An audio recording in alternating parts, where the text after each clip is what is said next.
Okay, this one we're going to talk about, I think, American military expansion in Asia, in the Pacific Ocean. And we both read a piece of news from Taipei Times, and it looks like she is warning U.S. against military focus. So the basis of this article is that China has basically warned the U.S. about strengthening its military in the Asia-Pacific region, and they would like them to focus more on economic growth. And in turn, China is going to, review some of its economic policies. As we know, China's kind of been holding back their yen, which has really messed up the economy in that way. If China would just, let that go, then it would be a little bit easier for Europe and some other countries, I think. So China is talking about, taking a look at this, but they want the U.S. not to strengthen their military presence in the Asia-Pacific region, which is really interesting. Well, this is practically about negotiations. Actually, Xi's visit in Pentagon, and they're going to try to create a dialogue, equal dialogue. They're negotiating whether they should try to give up their military expansion, because in fact they are alliancing with Vietnam and the Philippines. So that really created tension between the U.S. and China. And now everything is about, well, I've talked to my friends in business, and some of my friends are very political, and everything, when you discuss down to the basics, would be actually China against United States. So this visit is very significant because we'll see what they can get out of each other. And, also in regards to Taiwan, there's been a lot of problems recently between China and the U.S. It is. There have been a lot of problems from China and the U.S. because of the F-16 fighter jet situation that was going on with Taiwan, and the U.S. kind of dropped that because they didn't want any problems with China. And I think that actually the U.S. is really worried about China. I think the whole Western Hemisphere is really seeing this power rise, and they're really becoming really nervous about it. China is millions of people strong. They have a huge army. They have a communist, that's how we see it, a communist state. And they're really worried about, the rise in power of China recently. And it's surprising they aren't worried about countries like India, I think because they have already the ties with them.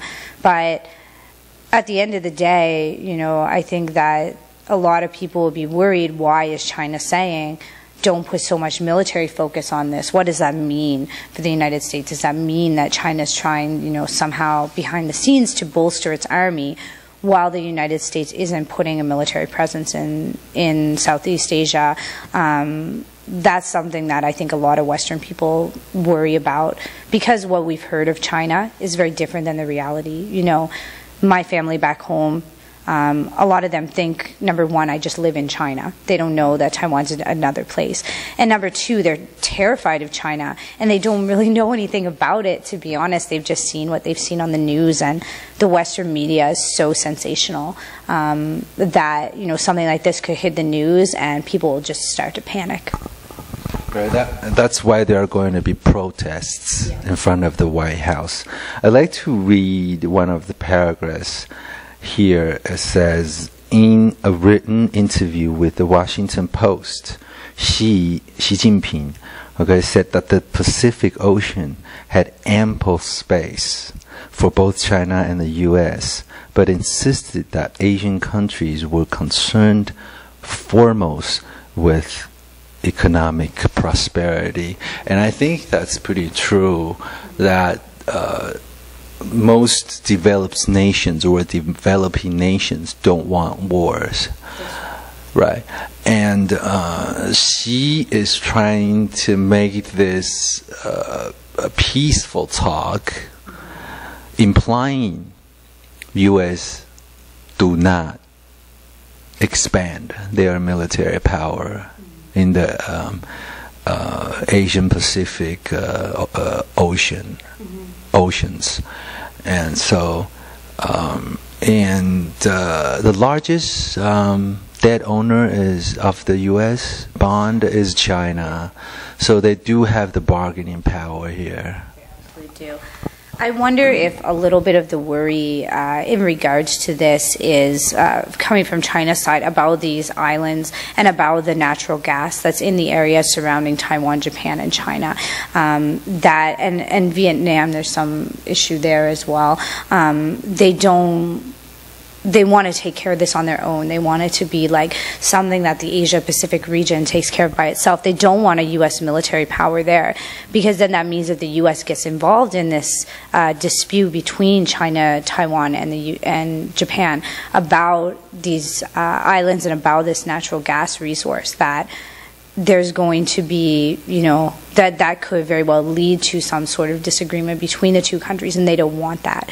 And the last time that the United States really had a big military presence was in Vietnam during, the Vietnam War, and that's something that I think also is of a concern. And I do agree, I think the Asian nations right now, the ones that have our kind of first world status, they're more concerned about the economy, and they don't really want any wars. Asia's been kind of staying out of this whole Middle Eastern crisis so far.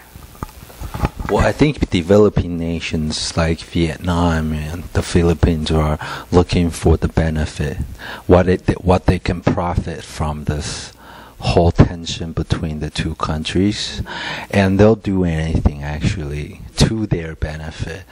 But geologically, they are actually closer to China, and to actually send troops to Asia or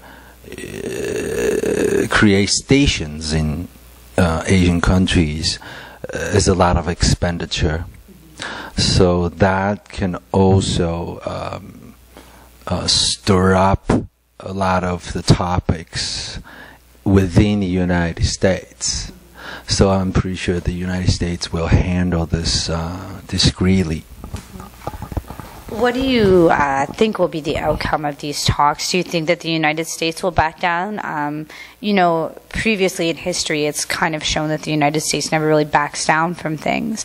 Do you consider that with Barack Obama, as the President of the United States, likely to be in for another term in the United States, is predicted that this time the United States may actually back down from China? I personally think, they will back down, just because their empirical power is diminished.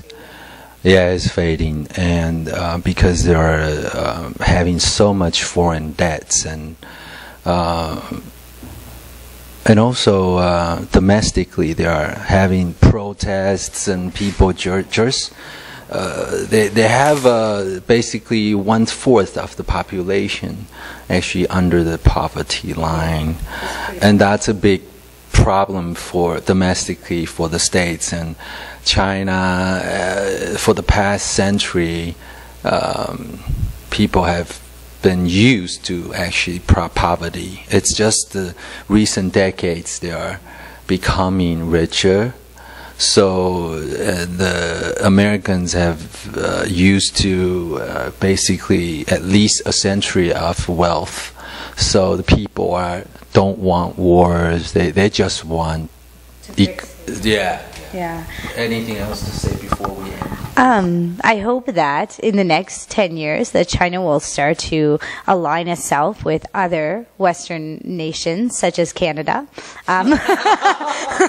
because then we'll feel a little bit safer, maybe. Canada, we're totally open to, I can't speak for all Canadians, but I think that we're all pretty open to being best buds with China. That would be cool. I mean, I think China is also becoming more democratic, and because of Taiwan being a very good example of democracy.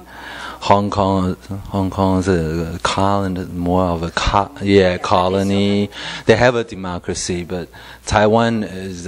We have fought for our democracy for the past 5 decades. 60 years? Well, yeah, but we have a history of becoming. We're still young as a democracy, but the last election also showed how democratic we are. Yeah. Okay. Bye. Thank you. Bye.